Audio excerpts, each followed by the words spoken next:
अस्सलाम वालेकुम दोस्तों, तुसी वेखदे पे हो पाक पत्रकास्ट ते मैं तेरा दोस्त अहमद फराज। दोस्तों सब पहले रिक्वेस्ट है चैनल को सब्सक्राइब कर लो, फेसबुक वाले बरावीर बहुत अच्छे पेज को फॉलो कर लो। किसी बरावीर में अच्छी नस्ल की गाय चाहिए हो बाएतमाद और भरोसे नाल परचेज कर सकता है।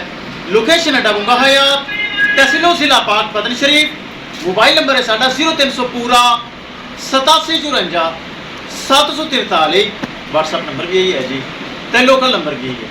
माशाल्लाह कल लाइव चलाई सी ए जर्सी बहुत अच्छी लगाई सी माशाल्लाह। 2-2.5 घंटे बाद सौदा हो गया। 4,10,000 रुपये डिमांड सी। थोड़ा बहुत प्यार मुहब्बत जिमें कि होंदा है करके उसामा भाई चीशा वतनी तो अगर मैं सुन लिया बहुत शुक्रिया। उन्हें माशाल्लाह खरीद ली ये जारी चीचा वतनी। इस तो इलावा किसी मेरे भरा वीर को अच्छी नस्ल की गाय चाहिए हो बाएतमाद और भरोसे में परचेज कर सकता है।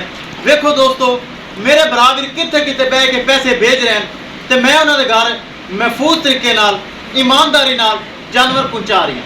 आखिरी तोहफा हैगा सी ए माशाल्लाह उसामे भाई ने चीचा वतनी बह के खरीद लिया है।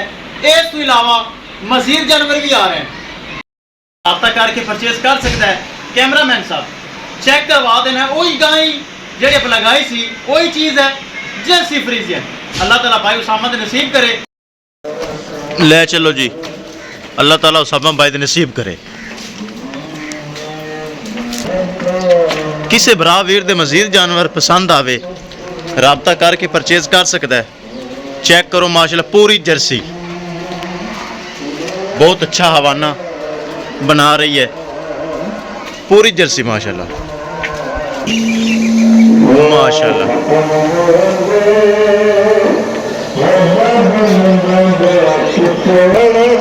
ब्राह्मण फिर दसदा जावन लोकेशन है डबुंगा हयात, तहसीलो जिला पाक पतन शरीफ।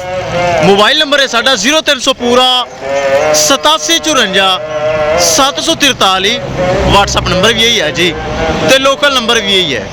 3,90,000 रुपये के माशाल्लाह सेल हुई।